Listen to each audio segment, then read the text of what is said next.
What's up, ladies and gentlemen? We are back. Rim Report. We got Movers and Shakers week 4. Dylan, good to see you again. Love coming on here talking college basketball. Before we get started, out of all the games last week and over the weekend, which game was your favorite? Which game were you most excited to watch? And which game turned out to be the best? Good question, Steve. The one game I think I was most excited to watch was the Michigan and Wisconsin game going down late. I had a feeling that was going to be a good game, and it turns out it was a really good game. Wisconsin ends up winning at Wisconsin against a undefeated at that point Michigan team. That was a really exciting ending. I'm excited that I turned in the second half. I was watching kind of on my phone a little bit and got to tune in the second half, dude. Man, it's tough because Michigan played really well that game. That's the thing that like shocked me was like I'm looking at the game and like, dude, they're playing really well offensively. Like Yaxel's moving the ball well. Dude, the whole team is just like really sharing the ball. They shot well from the free throw line. They shot well from the 3-point line. Like I was really surprised. Like if you just look at the box score and you don't look at the Wisconsin stuff and you just look at the Michigan stuff, I'm like, dude, Michigan won this game 100%. They just couldn't get a stop, man. They just couldn't get a stop. And Wisconsin figured out something. And I don't know if other teams are going to be able to replicate that, but Wisconsin figured out something. And dude, there's been a lot less undefeated teams this week than there were last week. Yeah. Obviously, starting out, Arizona number 1 overall, unanimous number 1 selection. Don't think there's any question there. UConn jumping up to that 2 spot after Michigan's loss to Wisconsin. UConn, Michigan, Purdue, Duke, and Houston. Out of those 5 schools, who do you think, just based off talent and just based off their, raw, like, who is the best team out of those 5? I know they've all got 1 loss at this point. Which team would you take in a vacuum in space? And maybe UConn, dude. I don't know. I feel like it's really hard to bet against Dan Hurley, and they've been so impressive, dude. Even their loss. I mean, they lost to Arizona early, 4-point loss. Like, I think this has been a team that there's been so much news, so much press around like the freshmen, how good the freshmen have been. They don't have a star freshman, and 2, all the undefeated teams, and they lost really early, so they just haven't had the national attention like these other teams have. But like, bro, they have just been killing teams. Like they had a scare against Seton Hall, but Seton Hall, is a ranked team. They had a scare against Georgetown. The last 2 games haven't been the best for them, but like other than that, bro, like they just have looked so good, just firing on all cylinders. So I know it's kind of a cop out because they're the number 2 seed right now, but. Bro, I don't know. I would find it terrifying to be playing them in March. Yeah, I agree. Let's talk a little bit about Nebraska at 7, still undefeated, 18-0. I mean, I don't think obviously no one saw this coming preseason, but they probably haven't played the most insane conference schedule to start, especially like in a loaded Big Ten. Like they beat Michigan State at home, a good win out on the road against Illinois, but they've got some tough ones coming up at Michigan. I think this is going to be a great game to watch, especially probably it will be a top 5 matchup at that point in Ann Arbor. They play Illinois again. After that, they got Iowa twice. It's just a good team. I mean, what do you have to say about how they've gotten to this point? Team, and like you said, it's not the best strength of schedule. I'm looking on KenPom. It's where was it? Like 50, 35, which is good. 35 is good, but you wouldn't expect that out of a Big Ten team that's playing all these really good Big Ten schools. They played Michigan State. Obviously, the Michigan State game and the Illinois game are probably the ones that like kind of ring out the most. Dude, is it bad of me to think that like I still want him to like go up against a really good test? Like I'm still waiting on a really good. Is that wrong of me to be thinking that? I mean, I think Michigan will be a good test for them. I mean, I just think even to like, Michigan State and Illinois on the road are 2 great wins. That coupled with the fact that they had like the mental fortitude it takes to go 18-0 at this point. True. Like as the more you get on this win streak, especially when you go into conference play, like that weighs on your mind, especially as a player. Like just like, man, like can we keep this up? Like how much longer can we go? Like, so you got to give all the credit to them for where they're at now. Definitely think they're for real. I don't know if I would put them in that category of the top 6, just based off like pure whatever. But that kind of lets me get into my next question for you. Gonzaga at 8, 19-1. They really have not moved in a long time. They got jumped by Nebraska. They just can't seem to break into this top like 7, top 6, whatever AP poll. Like, what? Why do you think that the voters are not giving them the respect? Because I know you're pretty big on them. It's probably going to be the nature of the beast for these guys because they play in such a weak conference, and not that the WCC is like the worst conference ever. They're still a really good mid-major conference, but I don't know, man. I think it is going to be really hard for them to break into the top 5. The KenPom loves them. They're top 5 in offense, top 10 in defense. 3-point percentage is really good. I am really upset. I don't know if you saw Braden Huff is out for like 4 to 6 weeks, which that's going to hurt them a lot. I was a huge fan of Braden Huff, and I think he's a big reason why I think that they're my early favorites to win next year, to win the whole thing next year. Dude, Braden Huff hurts, but Graham Eke's been playing out of his mind. I trust Mark Few.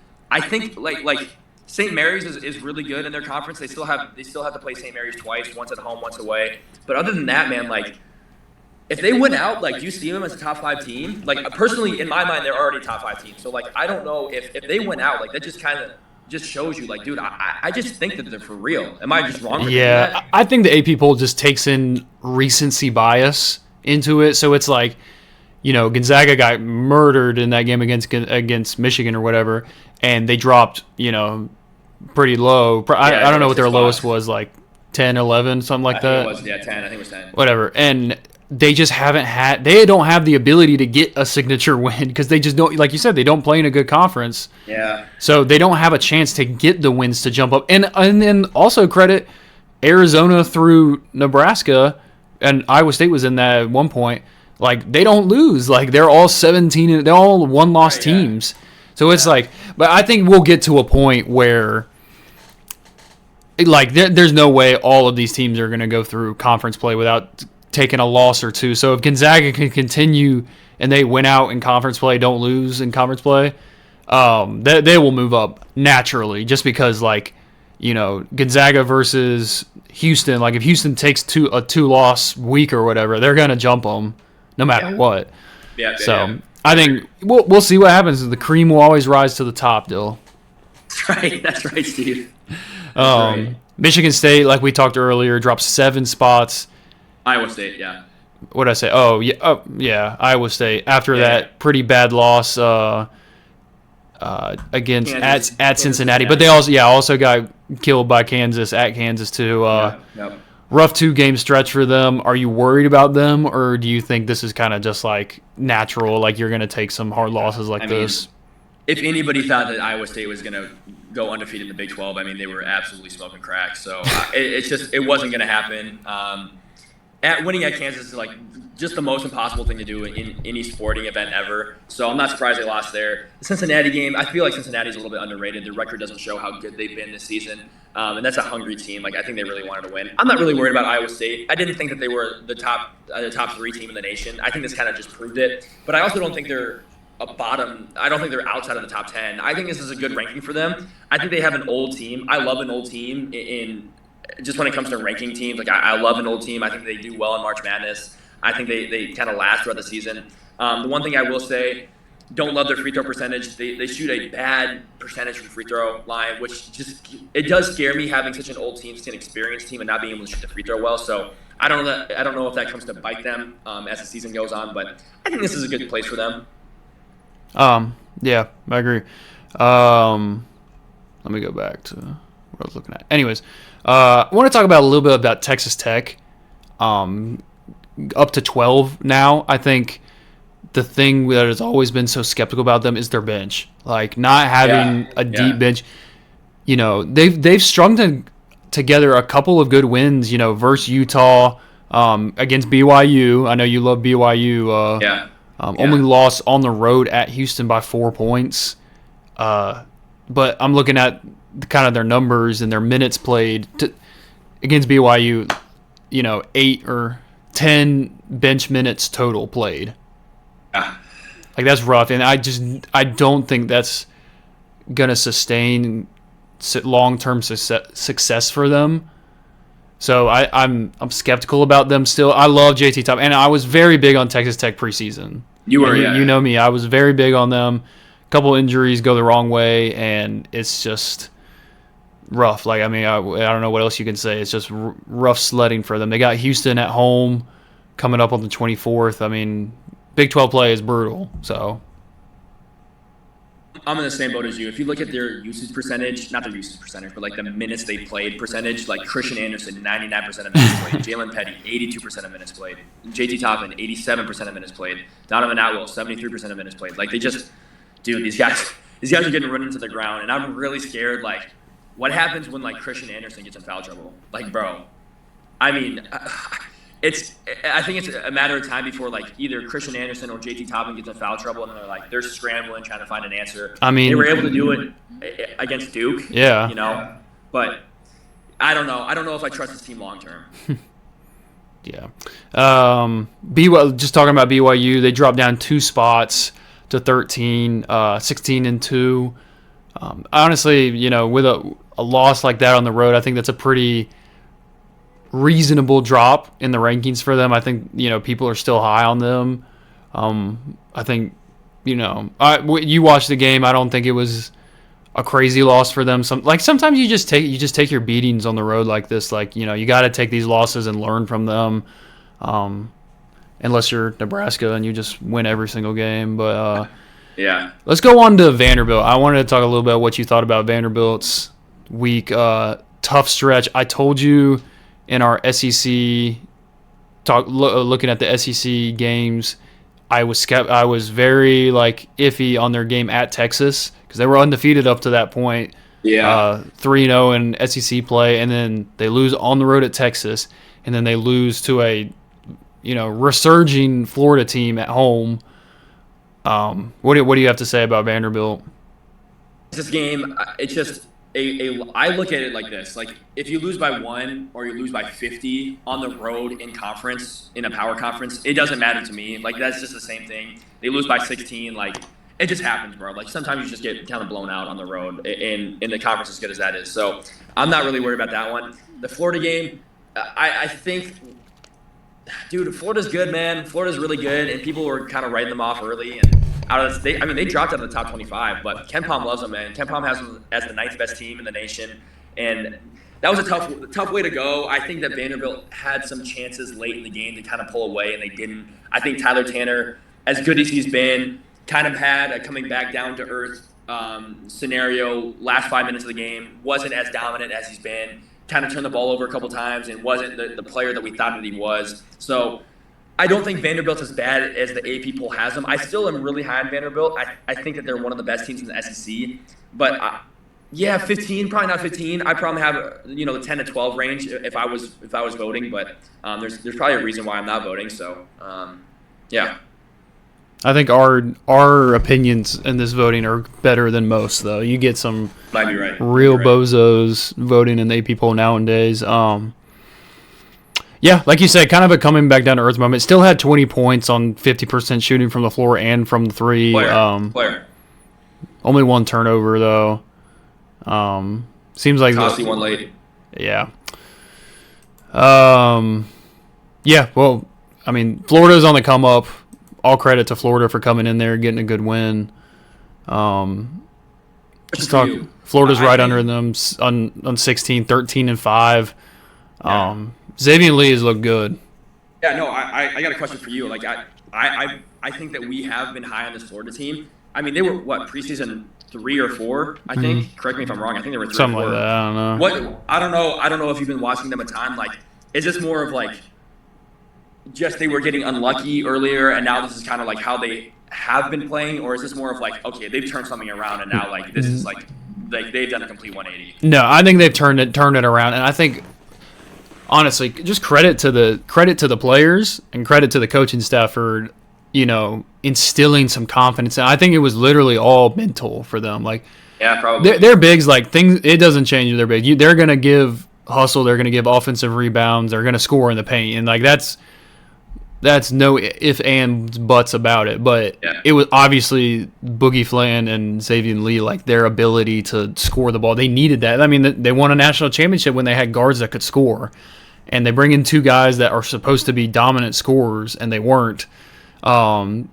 I watched an interview with Xavier Lee talking about it, so kind of talking about like, you know, how much that weighed on him like early in the season. Like, you know, he was like, yeah, we're the most hated backcourt in the country right now.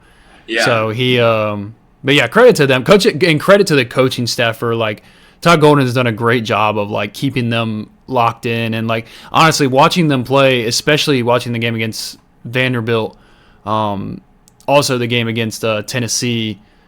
Like they're hungry. Like they're not like these guys who are like, you know, like, oh man, like we're iffy this year, whatever. Like they look like it's a new season for them in SEC play. Yeah. Yep, I'm with you. So good for them on that. Alabama have been kind of the same at 17. Clemson all the way up to 18 now. They're 16-3, undefeated in ACC play.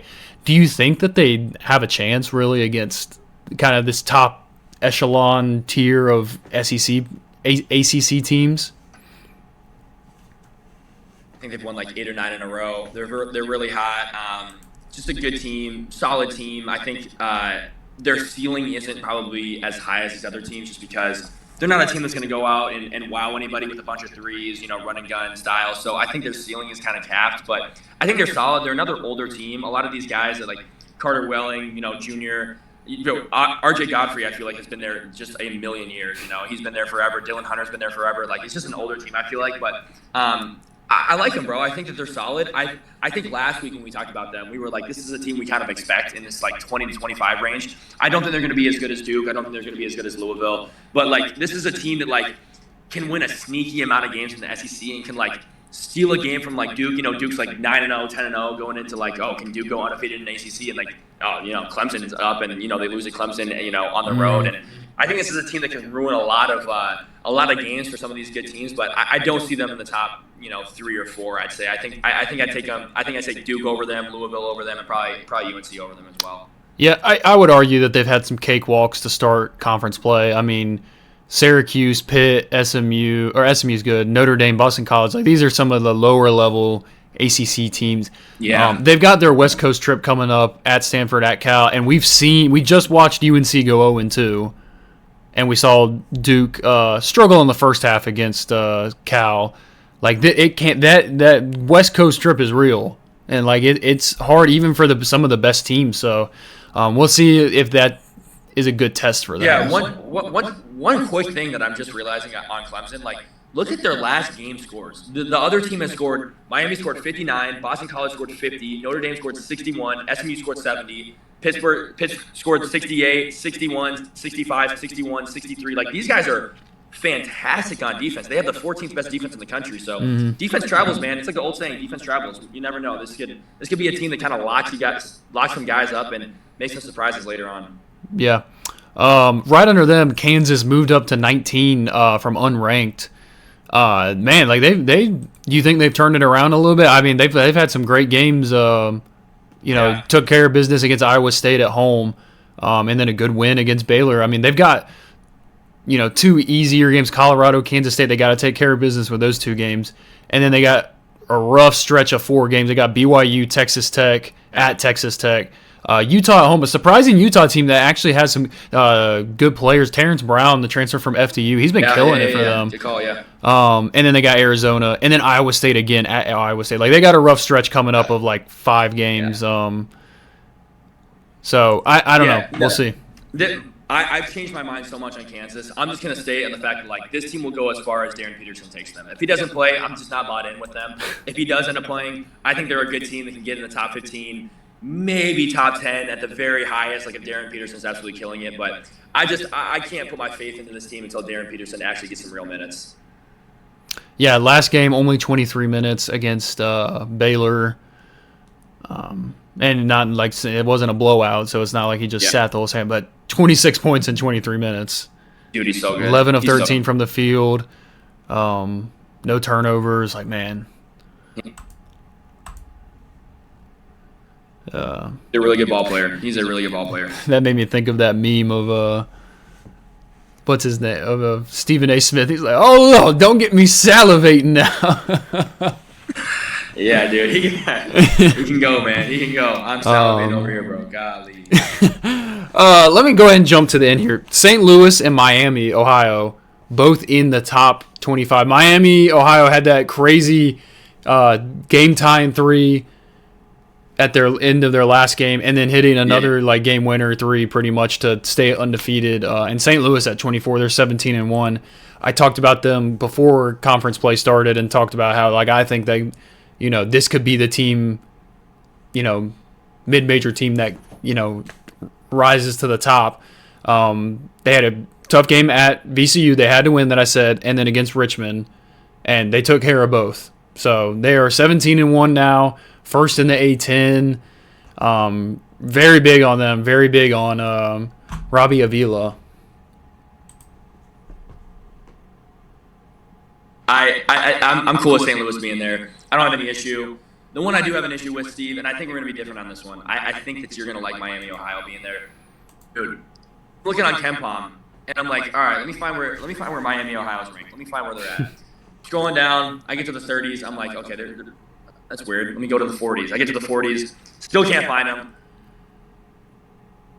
Team. I had to command F Miami, Ohio. Steve, they're 94th in KenPom. What are we doing ranking a 94th team in the top 25? I get that they're 19-0. They haven't played anybody. That's just the nature of dude. They just haven't played anybody, man. And like I get like their coach is coming out, Travis Steele. They're like, yeah, nobody wanted to schedule us. Like nobody wanted to play us. Like okay, cool. Like that's like I get it. Like that sucks. That sucks. You couldn't schedule any good games, but like it's just it is what it is, man. You can't get ranked unless you played a team that like is in the. See, they have not. They played Akron. That's the best team that they played all year, and they barely snuck out a win against Akron at home. Like, and they're 62nd in KenPom. You keep going down. Like the second best team they played all year. Wright State on the road? Wright State? Like, bro, what are we doing here, man? They're not a top 25 team. I love a Cinderella story, but, bro, come on. Let's be real here. Yep, I'm not going to lie. Like, I don't disagree with you. Like, I think I agree with what you're saying, but the nature of how the AP poll, it's a popularity contest. They look at stuff like 19-0, and they're like, we got to put them in. They're 19-0. I think my gosh. You just have to. Like, I mean, you got to give respect. I think that's what the AP poll is, in my opinion. It's look at your record, look at your body of wins or whatever, and like they're just trying to give them some love. I think when if it really came down to an at-large bid, that they would see through it. Like the committee would see through it. So Tennessee dropped out. Utah State dropped out after losing against Grand Canyon on the road. Seton Hall also dropped out. Other teams receiving votes. St. John's right now at 26. Dill. They're 5-6. They're 6-1 in conference play now. You kind of wrote them off. They were like your preseason like top 5 team. Like they're gonna kill it. You wrote them off. Do you think they're back a little bit? You think Kentucky's back? Both of your teams are kind of making a little bit of a resurgence. Dude, is there any world where like Miami, Ohio is beating either of these teams? Like, no, bro. There's no way Miami, Ohio is beating St. John's or Kentucky. Like, I just don't buy it. Yeah, St. John's is hot. I'd feel so much better if St. John's ended up winning that game against Providence at home. They'd be 7-0 in conference. I picked St. John's to win the Big East. I feel a lot better about it now, about them coming in second place. I think they're clearly the second best team in the conference. I don't even think it's a question now. I think UConn is a phenomenal team. Kentucky, man. So funny, bro. It's so funny. I'm like, dude, let's stop pulling the fire alarms, bro. Kentucky's fine. They're going to be fine. They're going to be fine. Last week, Steve, I was all like, okay, dude, I'm done. I'm done with Kentucky. I'm officially writing them off. Like, I'm done with them. And now, of course, they're getting hot. They're playing well. I think they're watching the pod, Dill.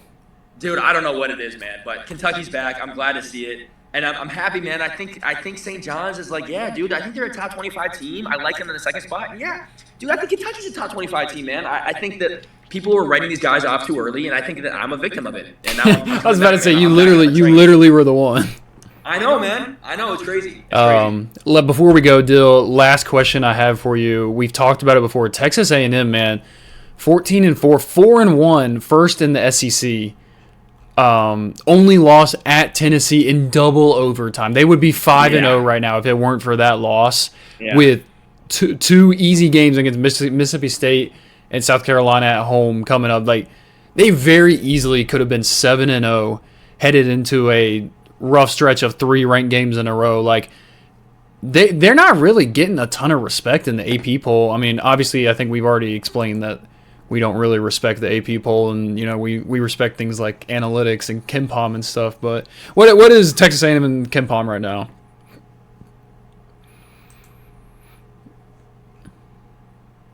Are you looking it up? Huh? Can't hear you. 9. Oh, they're 9? 39. They are 39th. Okay. I just don't think they're putting enough respect. Only 2 votes in the poll. Like the top team in the top league, and they don't really have any bad losses. Like, they don't really their signature wins have come in SEC play, but they don't really have any crazy bad losses. I mean, I'm looking at here like let me pull it up. I'm looking here like on the road at Texas is a good win. At Auburn, good win. Oklahoma State loss. At Oklahoma State, loss against UCF and SMU. Like, not crazy. Like, those are all pretty solid teams. Buckyball, man. Buckyball. I trust it. I like him, bro. I think I'm with you. They probably should have gotten a little bit more votes. I don't think they're a top 25 team, but I wouldn't mind seeing them 27, 28, 29 range. Yeah. All right, though. Well, national championship tonight. Football, who you got? You got Miami, you got Indiana. I got the boys from Indiana, man. I got the big eye. I think they're going to pull it off. I want the U to win. I got some Miami guys on my team. I want the U to win, but I think it's going to be Indiana.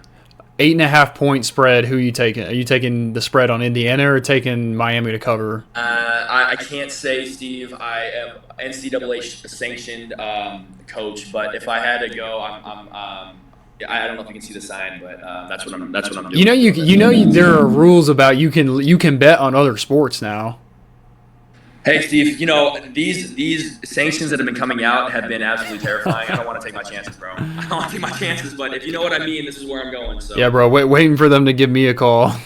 Man, we were too bad even if we wanted to. I know, dude. It's crazy. So, all right. Well, appreciate y'all listening in. Another great episode, Movers and Shakers. I'm excited to see next week where these teams are, ended up. Go check out our video we just put out before this of our big board spotlights. We've moved up to 16 spots now. Sure. Had a little bit of movement. I don't want to spoil it. Y'all can go watch it. So.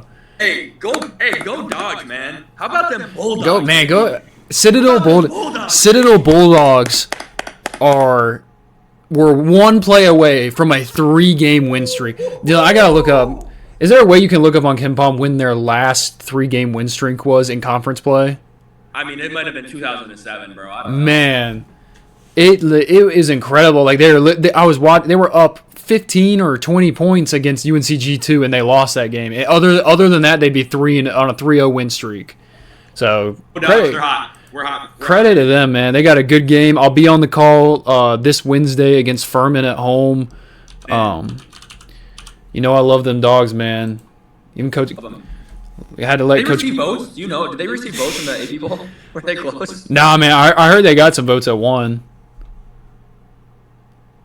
So, anyways, they were like I said, if they would have won that game, they would be 3-3. They'd be tied for 5th place in the SoCon right now. Like, man, that's crazy to think about, especially a team that just got their first D1 win in over 25 games last week. Dogs are hot, baby. Dogs are hot. Man, that's struggling to hear, but they got Furman on the road at ETSU, the top team in the conference, and then VMI again at home. So definitely some chances there for the Bulldogs. But anyways, appreciate y'all listening in. We'll chat with y'all later. Sir, see ya.